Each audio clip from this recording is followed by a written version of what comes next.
Hello friends, welcome again to my YouTube channel. आज के इस वीडियो में हम डिस्कस करेंगे अकाउंटिंग फॉर शेयर कैपिटल के 11th पार्ट के बारे में। अब तक जितनी भी वीडियोस अपलोड की गई हैं उन सभी वीडियोस का लिंक डिस्क्रिप्शन में गिवन है, आप जाकर देख सकते हैं।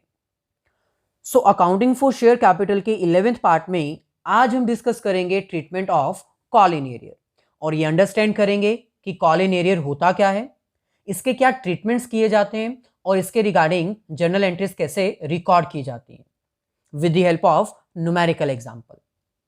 फर्दर प्रोसीड करने से पहले आपसे रिक्वेस्ट है कि अगर अब तक आपने हमारे separate channel economics by Julie coaching को सब्सक्राइब नहीं किया है तो उसको सब्सक्राइब कर दीजिए, क्योंकि वहां पर आपके लिए इकोनॉमिक्स की माइक्रो, मैक्रो और इंडियन इकोनॉमिक्स कवर की जाती है विद रिटन नोट्स।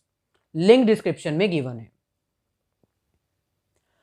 तो फर्स्ट ऑफ ऑल हमें यह अंडरस्टैंड करना होगा कि कॉल इन एरियर्स होता क्या है। कॉल इन एरियर्स बेसिकली एक ऐसी अमाउंट है जो एक कंपनी रिसीव नहीं कर पाती, यानी कंपनी ने अपने शेयर होल्डर्स से पैसे अमाउंट कॉल तो की है लेकिन शेयर होल्डर्स ने अभी तक वो पैसे दिए नहीं है। यहां पर हमें कह रहे हैं call in arrear means the amount which is not received by the company. Call in arrear एक ऐसी अमाउंट है जो कंपनी के द्वारा रिसीव नहीं की गई है लेकिन कंपनी ने डिमांड जरूर की है। फॉर एग्जाम्पल, कंपनी का शेयर है 10 रुपीज का, कंपनी ने 8 रुपीज कॉल किए हैं लेकिन कंपनी को सिर्फ 6 रुपीज ही रिसीव हुए हैं। इन दैट केस ये है हमारे पास ओरिजिनल वैल्यू, ये है हमारे पास कॉल्ड अप वैल्यू और ये हमारे पास क्या आएगा, पेड अप वैल्यू। यानी शेयर होल्डर्स ने सिर्फ 6 रुपीज ही पे किए हैं, तो जो 2 रुपीज अभी तक रिसीव नहीं हुए उसको हम क्या बोलेंगे, call in arrear.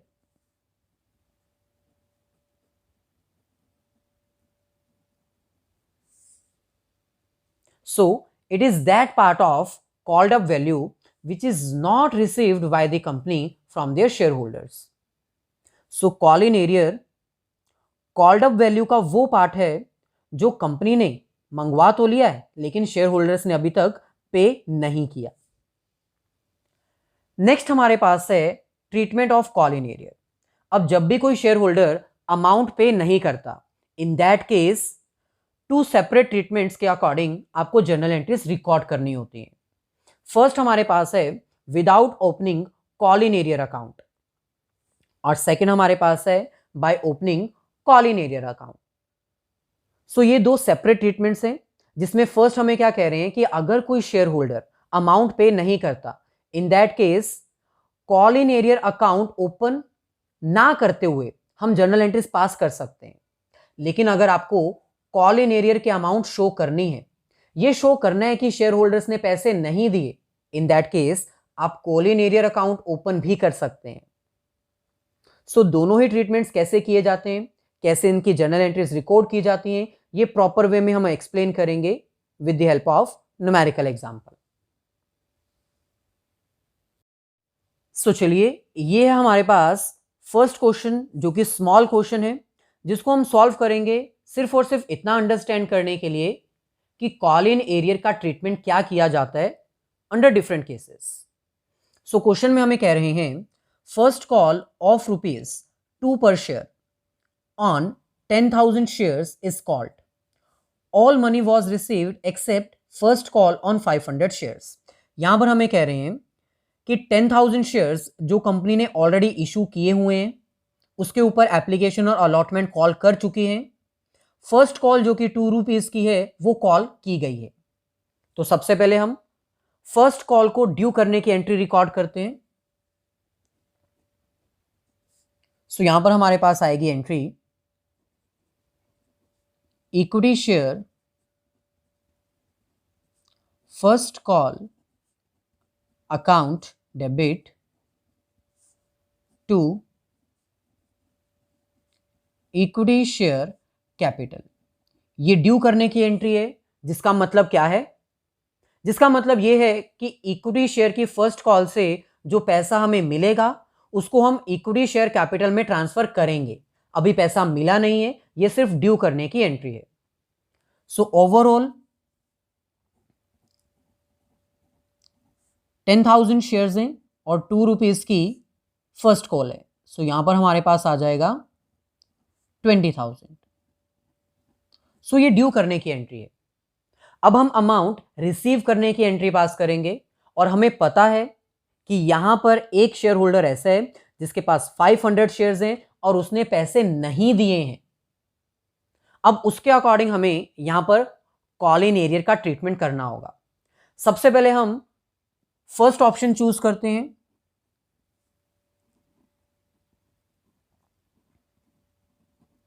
Without opening call in arrear account.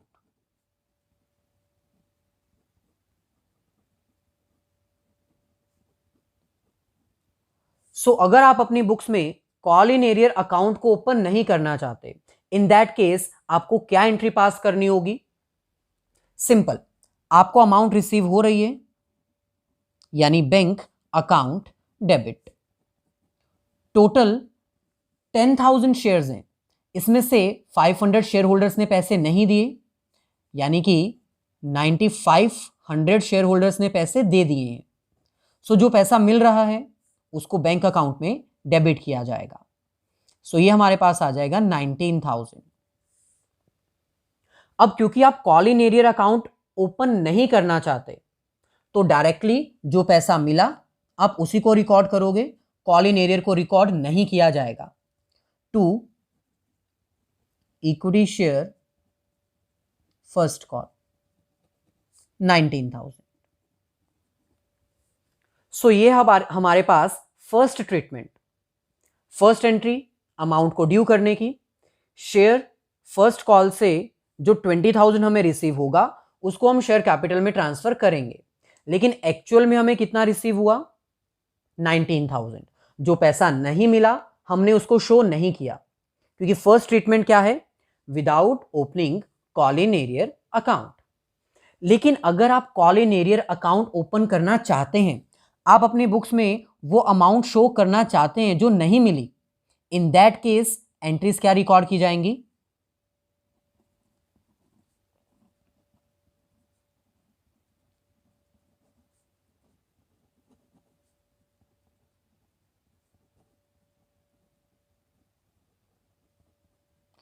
So simple है, जो अमाउंट आपको रिसीव हो रही है बैंक के थ्रू, उसके लिए अगेन बैंक अकाउंट डेबिट ही यूज किया जाएगा। आउट ऑफ 10,000 9500 के अकॉर्डिंग आपको 2 रुपीज रिसीव हो रहे हैं, दैट इज 19,000। अब क्योंकि आप call in arrear account open करना चाहते हैं, इन दैट केस आपको यहां पर call in arrear account debit करना होगा। डेबिट क्यों किया जाता है? क्योंकि सिंपल है, कॉल इन एरियर मतलब वो अमाउंट जो आपको रिसीव नहीं हुई, तो आपका पैसा जो आपको मिलना चाहिए था वो नहीं मिल रहा है, it means it is a loss. So call in arrear को डेबिट किया जाएगा।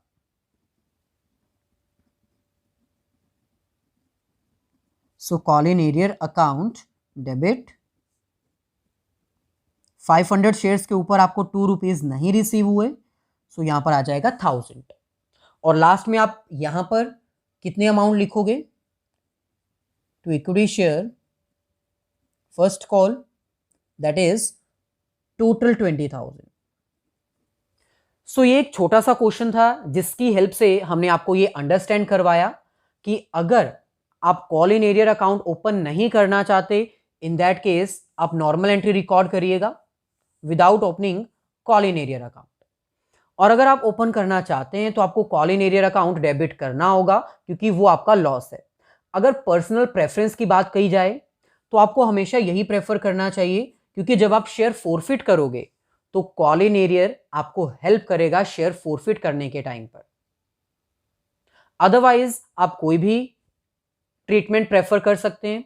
अगर एग्जाम में स्पेसिफिकली लिखा आता है विदाउट ओपनिंग, तो in that case first option आपको चूज करना है, और अगर लिखा आता है by opening call in arrear account तो आपको सेकंड ऑप्शन चूज करना है। सो चलिए इसी कॉन्सेप्ट को अगर हम आगे बढ़ाते हुए एक फुल फ्लेज क्वेश्चन सॉल्व करते हैं जिसमें कॉल इन एरियर को ट्रीट किया जाएगा। अगर वीडियो अच्छी लगी है तो प्लीज इसको लाइक और शेयर जरूर कर दीजिए अपने फ्रेंड सर्कल में। सो ये हमारे पास एक कंप्लीट क्वेश्चन जिसको यूज करते हुए हमें बिगिनिंग से लेकर लास्ट तक सारी एंट्रीज रिकॉर्ड करनी है और कॉल इन एरियर को ट्रीट करना है। कॉल इन एरियर की एंट्रीज रिकॉर्ड करने से पहले ये एक इंपॉर्टेंट कॉन्सेप्ट है जो आपको पता होना चाहिए, that is disclosure of call in arrear in balance sheet.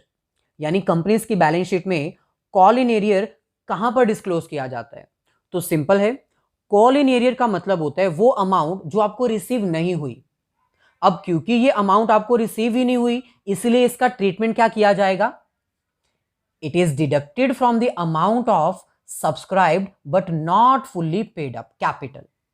सो जब आप नोट्स टू अकाउंट्स प्रिपेयर करते हैं, authorised capital, issued capital, subscribed capital, तो सब्सक्राइब्ड कैपिटल में से आपको कॉल इन एरियर की अमाउंट डिडक्ट कर देनी है, क्योंकि ये पैसा आपको मिला ही नहीं है। It is deducted from the share capital because it is not received by the company, क्योंकि ये पैसा कंपनी को रिसीव ही नहीं हुआ, इसलिए इसको डिडक्ट कर दिया जाता है। चलिए, सो बेसिक कॉन्सेप्ट अंडरस्टैंड करने के बाद अब ये हमारे पास क्वेश्चन है। क्वेश्चन में हमें कह रहे हैं alpha company limited issued 50,000 equity shares of rupees 10 each at a premium of 2 per share payable as follows। सो जैसे हमने प्रीवियस लेक्चर में भी आपको बताया था कि जब आप क्वेश्चन रीड करते हो तो उसकी इंफॉर्मेशन रफ में लिखते जाओ, नहीं तो एक ही क्वेश्चन बार बार रीड करना पड़ेगा और टाइम वेस्ट होगा। सो यहां पर हमें कह रहे हैं कि कंपनी ने 50,000 इक्विटी शेयर्स इशू किए at the ₹10 each plus 2 rupees premium. अब यह अमाउंट कैसे कॉल की जाएगी? Application 3 rupees, allotment 4 rupees, first call 2 rupees and final call 3 rupees, यानी 3 + 4 + 2 + 3। सो ये हमारे पास आ जाएगा टोटल 12 रुपीज, मतलब 10 रुपीज ओरिजिनल वैल्यू और 2 रुपीज प्रीमियम। लेकिन क्वेश्चन में हमें कहीं नहीं बताया कि प्रीमियम किसके साथ कॉल करना है, एप्लीकेशन, अलॉटमेंट, फर्स्ट या फाइनल कॉल। तो ये आपको पता होना चाहिए कि जब भी आपको ये इंफॉर्मेशन नहीं दी जाती कि सिक्योरिटी प्रीमियम रिजर्व किसके साथ कॉल करना है, तो आपको हमेशा यही एज्यूम करना है that it is called with allotment money. So इसको भी हम यहां पर रिकॉर्ड कर लेते हैं, application, allotment, first call and second and final call. So application हमारे पास है 3 रुपीज, अलॉटमेंट में हम 2 + 2 लिखेंगे ताकि हमें याद रहे कि ये 4 रुपीज की नहीं है, ये 2 + 2 रुपीज की है।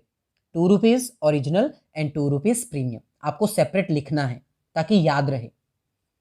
First call again 2 rupees and final call 3 rupees.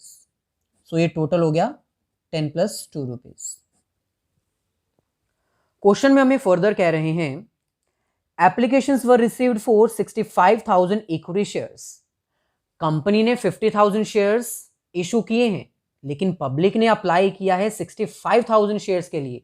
यानी ये कौन सा केस है? Over subscription. ओवर सब्सक्रिप्शन के केस में हमारे पास 3 ऑल्टरनेटिव्स होते हैं, उसमें से कंपनी ने कौन सा ऑल्टरनेटिव सिलेक्ट किया है वो हम चेक करते हैं। क्वेश्चन में हमें कह रहे हैं applications for 40,000 equity shares were accepted in full.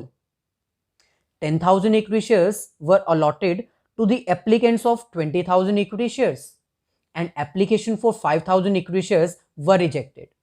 So यहां पर हमें एक छोटा सा टेबल प्रिपेयर करना होगा जहां पर हम ये सारी इंफॉर्मेशन रिकॉर्ड कर लें। So यहां पर प्रिपेयर करते हैं।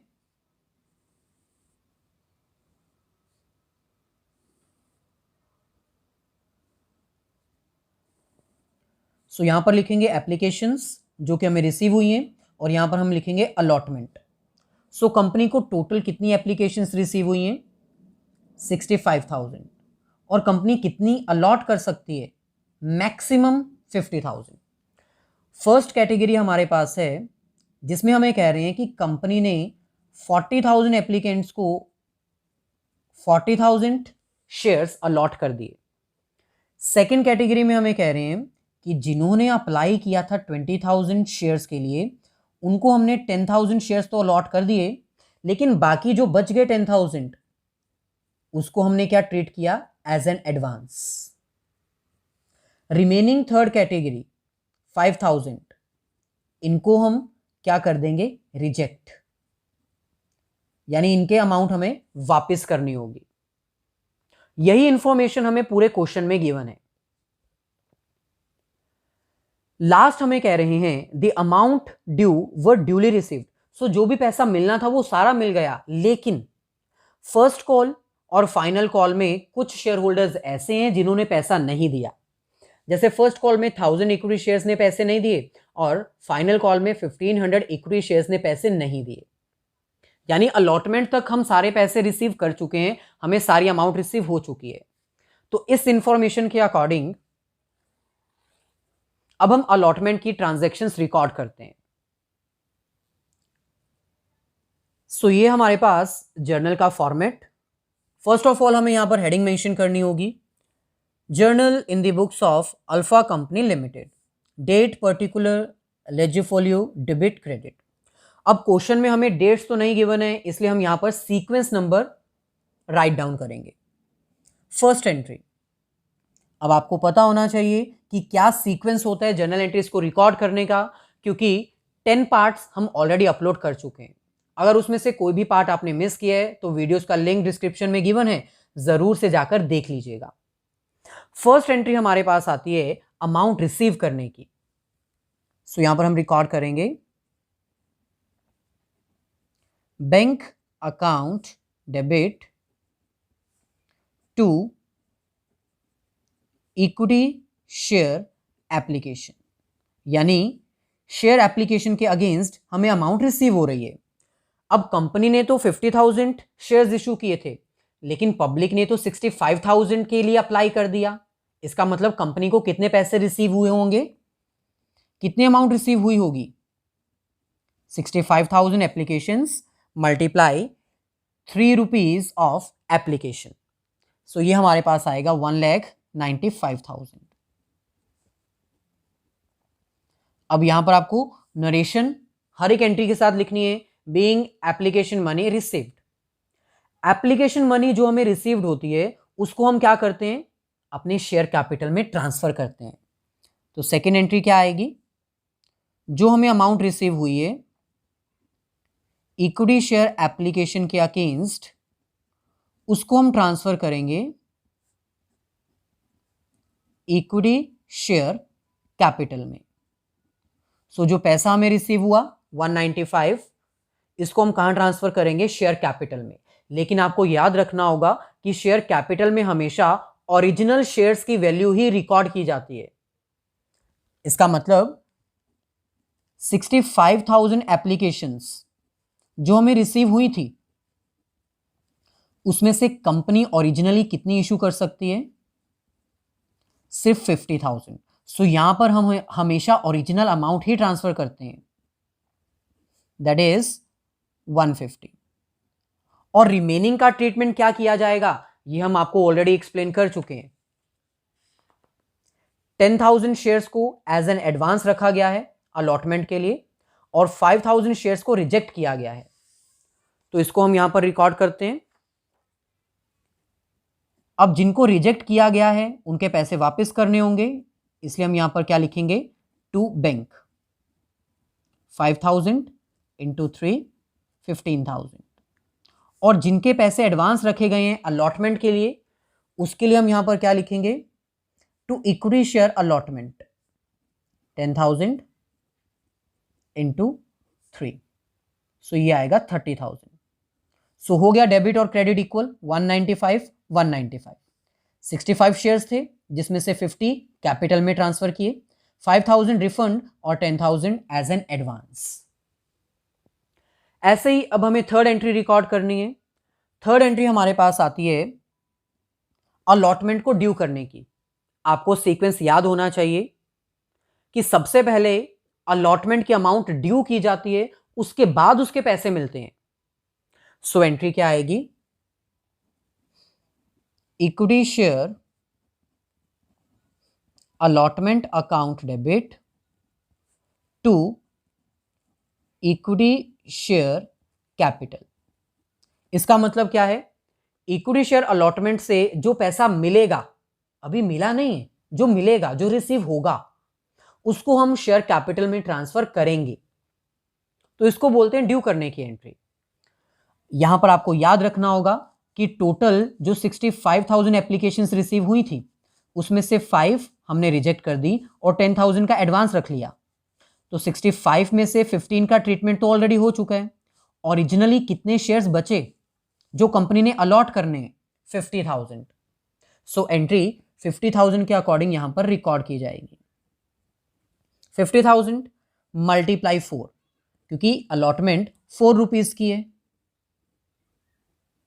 और आपको यह याद रखना होगा कि 4 रुपीज में से 2 रुपीज ओरिजिनल है और 2 रुपीज सिक्योरिटी प्रीमियम रिजर्व है। सो शेयर कैपिटल में हमेशा ओरिजिनल अमाउंट ट्रांसफर की जाती है, जो कि कितनी है? 2 rupees, that means 1 lakh. So remaining 1 lakh हम कहां पर ट्रांसफर करेंगे? To security premium reserve. आपको यह याद रखना होगा कि सिक्योरिटी प्रीमियम रिजर्व हमेशा ड्यू वाली एंट्री के साथ ही रिकॉर्ड किया जाता है, बैंकिंग वाली एंट्री के साथ कभी नहीं आता। सो अगेन 50,000 शेयर्स हैं और सिक्योरिटी प्रीमियम रिजर्व 2 रुपीज का है। हमने इसको क्रेडिट इसलिए किया है क्योंकि ये एक तरह से प्रॉफिट है, रिजर्व है, क्योंकि कंपनी ने अपने शेयर्स महंगे इशू किए। अमाउंट को ड्यू करने के बाद फोर्थ एंट्री हमारे पास आती है अमाउंट रिसीव करने की। अब अलॉटमेंट में सारे पैसे मिल चुके हैं, तो इसलिए हम डायरेक्टली यहां पर क्या रिकॉर्ड करेंगे? Bank account debit to equity share allotment. मतलब पैसा मिल रहा है, अमाउंट रिसीव हो रही है, कहां से? अलॉटमेंट से। सो इसलिए एंट्री क्या बन गई? Bank account debit to equity share allotment. अब 2 लाख रिसीव होने चाहिए थे, जिसमें से आपको यहां पर ध्यान रखना होगा कि 30,000 हमें ऑलरेडी रिसीव हो चुके हैं एडवांस, तो ये दोबारा अमाउंट रिसीव नहीं होगी। 2 लाख में से 30,000 रिसीव हो चुकी है, तो बैलेंस कितनी बचेगी? 170। सो यहां पर हमें 170 ही रिकॉर्ड करना है।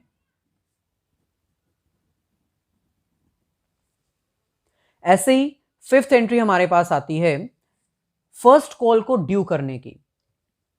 जैसे हमने अलॉटमेंट को पहले ड्यू किया, उसके बाद अमाउंट रिसीव की, सिमिलरली फर्स्ट कॉल को भी पहले हम ड्यू करेंगे, उसके बाद अमाउंट रिसीव करेंगे।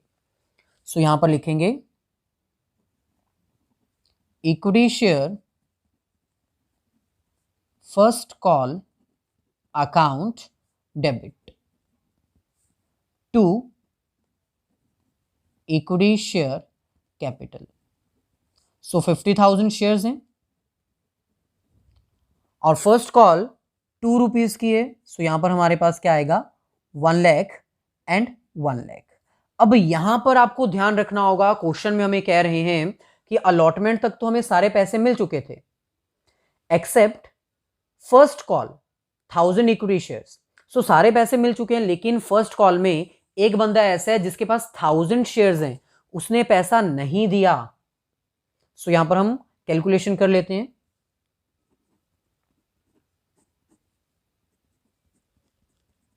सो फर्स्ट कॉल जो कि 2 रुपीज की है, 1000 शेयर्स पे 2 रुपीज रिसीव नहीं हुए, यानी 1000 रुपीज आपको रिसीव नहीं हुए। अब क्वेश्चन में हमें नहीं कहा गया कि आपको call in arrear account open करना है कि नहीं करना है, तो हम ऐसा करते हैं, फर्स्ट कॉल में call in arrear account open कर लेते हैं। तो 6 एंट्री क्या आएगी? अमाउंट ड्यू करने के बाद अब हमें पैसा रिसीव होगा, सो यहां पर हम लिखेंगे बैंक अकाउंट डेबिट। 1000 शेयर्स के ऊपर अमाउंट रिसीव नहीं हुई, यानी 49,000 शेयर्स के ऊपर पैसा मिल गया, कितना आएगा? 98,000। यहां पर 2000 आएगा। ओके, सो 98,000 हमें अमाउंट मिल चुकी है, इट मींस 2000 हमें रिसीव नहीं हुई। क्या लिखेंगे फिर यहां पर? Call in arrear. So call in arrear account debit, क्योंकि ये हमारा एक तरह से लॉस है, to equity share first call, total 1 lakh. अगर आप call in arrear account open नहीं करना चाहते तो आपको यहां पर कॉल इन एरियर डेबिट नहीं करना, सिर्फ क्या एंट्री रिकॉर्ड करनी है, bank account debit 98,000 to equity share first call 98,000। So similarly next entry हमारे पास आती है 7th entry, second and final call को ड्यू करने की। जैसे हमने अलॉटमेंट एंड फर्स्ट कॉल को पहले ड्यू किया, उसके बाद हमें पैसे मिले, सिमिलरली अब हमें सेकेंड एंड फाइनल कॉल को भी पहले ड्यू करना होगा। सो इसकी एंट्री क्या रिकॉर्ड की जाएगी, equity share second and final call account debit. So again 50,000 shares हैं और 3 रुपीज की फाइनल कॉल है। सो ये हमारे पास आ जाएगा 1,50,000 to equity share capital 1,50,000। So second and final call में 50,000 शेयर्स और 3 रुपीज के अकॉर्डिंग हमें 1,50,000 रिसीव होना चाहिए, लेकिन सेकेंड एंड फाइनल कॉल में भी एक बंदा ऐसा है जिसके पास 1500 शेयर्स हैं और उसने वो पैसे नहीं दिए, यानी यहां पर भी हमें कॉल इन एरियर का वर्किंग नोट और ट्रीटमेंट शो करना होगा। सो यहां पर हम रिकॉर्ड कर लेते हैं वर्किंग नोट,